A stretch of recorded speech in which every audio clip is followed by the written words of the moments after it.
is a creaky old dime. I should know because we're the same. They're coming the fucking door! We're being hit by auto! They're coming in! They're cutting the door! Get the fuck out!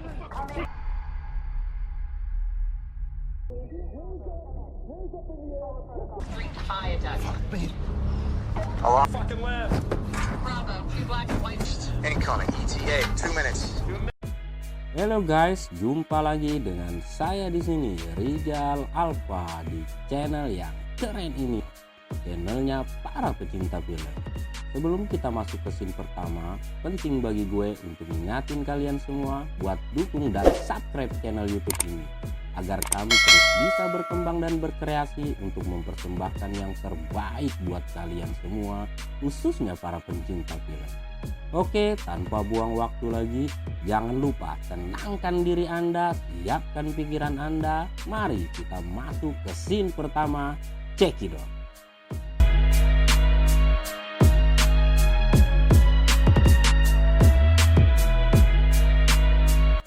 Oke guys, kali ini gue akan mengupas tuntas setuntas-tuntasnya film terbaru yang pasti sudah kalian tunggu-tunggu. Apalagi kalau bukan War of Man.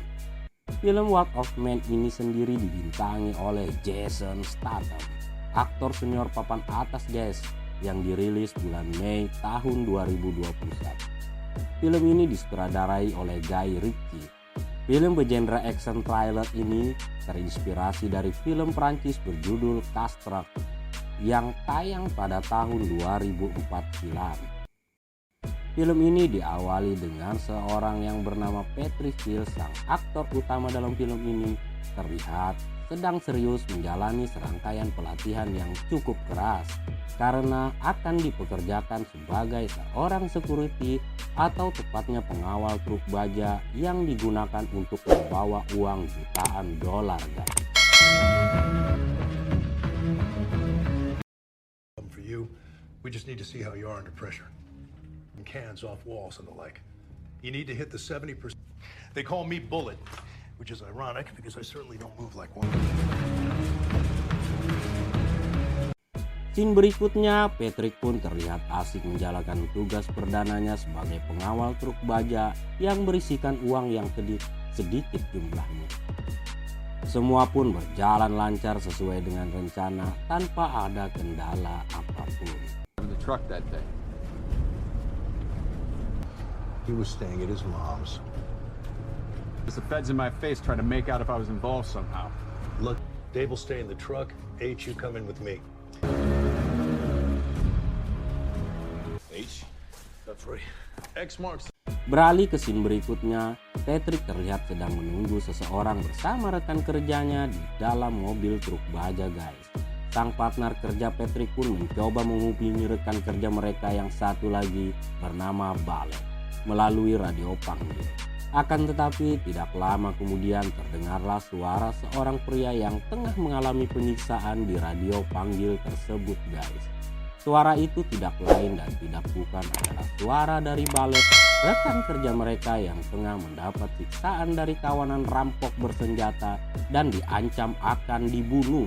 Selanjutnya, Patrick dan Dave pun mendapat perintah dari sang rampok dari radio panggil tersebut untuk mengikuti kemauan mereka agar nyawa dari Ballet selamat guys. Selanjutnya, mereka berdua diarahkan untuk membawa mobil truk baja yang berisikan uang jutaan dolar tersebut ke suatu tempat. Di sampai tempat tujuan, Patrick pun diperintahkan oleh sang rampok untuk melemparkan uang yang berada di dalam mobil truk baja tersebut ke mobil para perampok guys.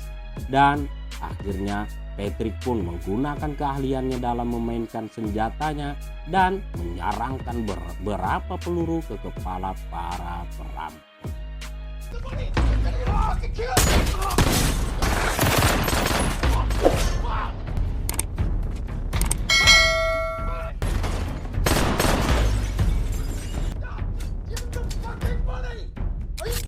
Scene berikutnya, Patrick Hill pun dipanggil oleh atasannya untuk dimintai keterangan terkait kejadian yang baru saja ia dan rekannya alami guys. Dan Di sana Patrick pun diperlihatkan rekaman CCTV kejadian perampokan sebelumnya oleh atasannya tersebut, guys. And the men you encountered before.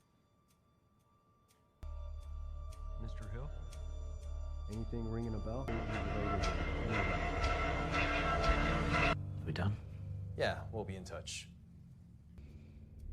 I'm sure. Scene berikutnya terlihat ada seorang wanita yang mengantarkan berkas ke Patrick, yang salah satu berkas tersebut adalah berkas hasil otopsi, bro.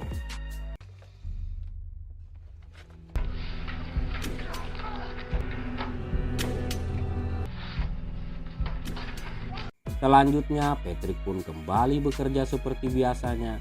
Tepat 3 bulan kemudian Patrick pun kembali dirampok. Anehnya di sini, para perampok tidak mengambil uang sepeser pun dari mobil truk baja yang dikendarai Patrick dan rekannya tersebut. Setelah melihat wajah dari Patrick yang berkepala pelontos itu, guys. Chinatown, Broadway and Hill. Repeat, code red in progress. I'm right there. Come on, get out of there! Get out of the fucking truck! Just follow procedures. Stay in the truck or what? Get out of the fucking truck! Policeman dispatched. Scene selanjutnya kita dibawa ke sebuah rumah. Di sana ada Patrick dan Dana. Dana adalah salah seorang petugas wanita yang bekerja di tempat di mana Patrick juga bekerja, guys. Patrick pun mencoba menginterogasi Dana karena Patrick menemukan banyak uang di rumah Dana tersebut, guys.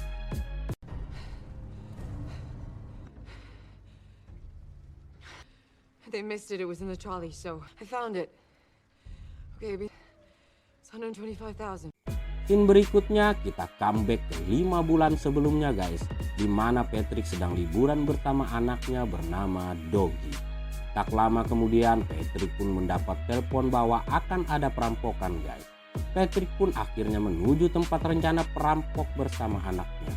Di sana Patrick pun turun dari kendaraannya untuk membelikan anaknya makanan.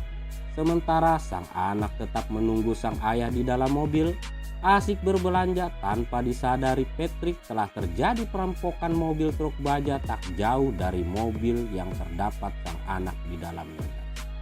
Sang anak pun tidak sengaja terlihat oleh para perampok sedang melihat kejadian perampokan tersebut. Perampok pun akhirnya menghampiri Doggy, anak si Patrick, dan menodongkan senjata laras panjangnya ke arah Doggy. Akhirnya perampok tersebut pun menembak Doggy untuk menghilangkan saksi kejadian perampokan tersebut, dan Patrick pun tertembak pula di bahu kanannya karena mencoba menyelamatkan nyawa sang anak dan terkapar koma, guys.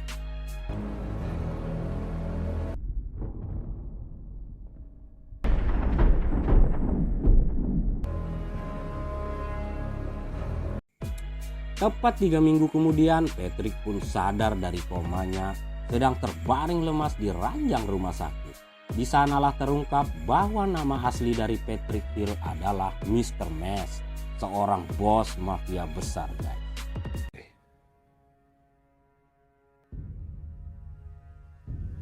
Beautiful boy. Scene selanjutnya, Mr. Mess pun mencoba mengerahkan seluruh anak buahnya untuk mencari pembunuh anaknya tersebut. Pencarian pun terus berlanjut. Satu persatu para perampok dibantai oleh anak buah Mr. Mess dan pencarian pun tidak membuahkan hasil.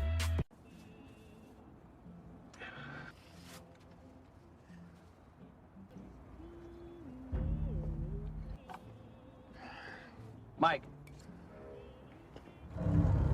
Akhirnya Mr. Mess turun tangan sendiri dengan menggunakan cara lain. Dia merubah seluruh identitas dirinya menjadi Patrick Hill. Terdaftar sebagai petugas security. Patrick pun kemudian melamar pekerjaan sebagai petugas security pengawal uang menggunakan truk baja seperti yang kita lihat di awal cerita film ini, guys. Di sanalah Patrick mencoba mengumpulkan data untuk mencari pembunuh anak. Let's go! Move. I said the fucking legs. What the fuck? Okay. Scene selanjutnya kita dibawa ke sebuah aksi kawanan perampok mencoba berdebat untuk mendapatkan jatah masing-masing hasil rampokan mereka. Dan akhirnya para perampok pun memutuskan untuk beraksi lagi merampok truk baja yang membawa uang dengan jumlah yang cukup banyak, guys. Para perampok tersebut mengelabui para pengawal truk dengan menjadi buruh perbaikan jalan yang rusak. Dan disanalah terjadi insiden tewasnya Doggy, anak dari Mr. Max. What the fuck did you just do? Exit west, we gotta go, Elvis, come on! 3, take his gun. Okay, we got these, let's go, let's go! Scene selanjutnya, tepatnya 5 bulan kemudian, para kawanan perampok pun merasa sedikit lega karena mereka merasa kasus terbunuh anaknya dari Mr. Max sudah selesai. Karena tidak ada lagi terdengar anak buah dari Mr. Max mencari pembunuh anak dari bos mereka. Mereka pun merasa aman. Di sana para perampok menyusun aksi berikutnya. Kali ini mereka mencoba merampok langsung gudang tempat penyimpanan uang terbesar di kota tersebut, guys, dengan kode aksi Black Friday.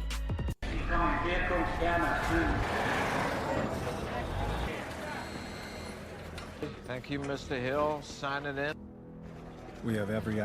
Beralih ke scene berikutnya di mana Mr. Max yang menyamar menjadi Patrick terlihat sedang masuk ke markas dengan mengendarai truk baja yang membawa uang jutaan dolar. So, you'll have to wait and see. It's Action Man you gotta look out for, not me. Something's not right. But why do I get... You don't need to worry. He's greedier than... Scene berikutnya di markas penyimpanan uang sedang dilakukan persiapan pengiriman uang sepanjang sejarah, yaitu 160 juta US dollar dengan kode Black Friday. Sementara di scene lain para perampok sudah bersiap dengan aksi mereka. Patrick dan rekannya pun meluncur dengan rekan mengantarkan uang menggunakan truk baja seperti biasanya. Cerita ngalur ngidul, akhirnya rekan kerja Patrick yang bernama Ballet pun keceplosan.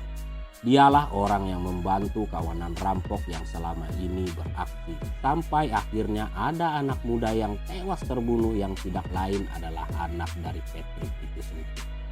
Dan Patrick pun semakin mengerti arah pembicaraan dari rekannya tersebut, bahwa truk baja yang saat ini mereka kendarai akan mengalami perampokan. Dan Patrick pun diminta untuk tidak jadi superhero kali ini seperti pada aksi Patrick sebelumnya. Sampai-sampai kali ini Patrick mengawal truk baja dibekali senjata tanpa peluru. Licik banget kan si Ballet ya. When, Bullet? And what's in it for me? Do it. Yeah. 2 minutes. Covers. Perampokan pun terjadi sesuai skenario sang perampok. Sebagian uang dipindahkan ke mobil para perampok dan beberapa orang dari perampok ikut di dalam mobil baja tersebut untuk masuk ke dalam markas penyimpanan uang tersebut dengan aman. Kawanan rampok pun beraksi. Awalnya semua berjalan mulus sesuai rencana. Sampai pada akhirnya Patrick pun beraksi. Dan akhirnya Patrick pun tertembak. Ketika perampok hendak kabur, disitulah Patrick berhasil melihat wajah perampok yang tidak lain dan tidak bukan adalah perampok yang telah menghabisi nyawa anak. Dan Patrick pun berhasil menyarangkan peluru ke perampok yang telah membunuh anaknya tersebut tepat di area peluru si rampok yang bersarang di tubuh anaknya sesuai dengan hasil otopsi yang diterima Patrick dari pihak kepolisian.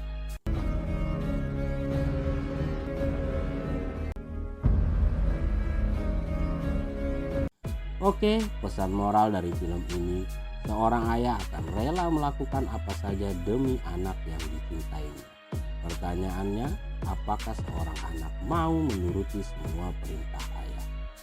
Oke, see you next time di film berikut. Jangan lupa like, share, subscribe, and comment. Buat kalian yang ingin kami reviewkan film yang kalian inginkan, bisa langsung request di kolom komentar. Bye.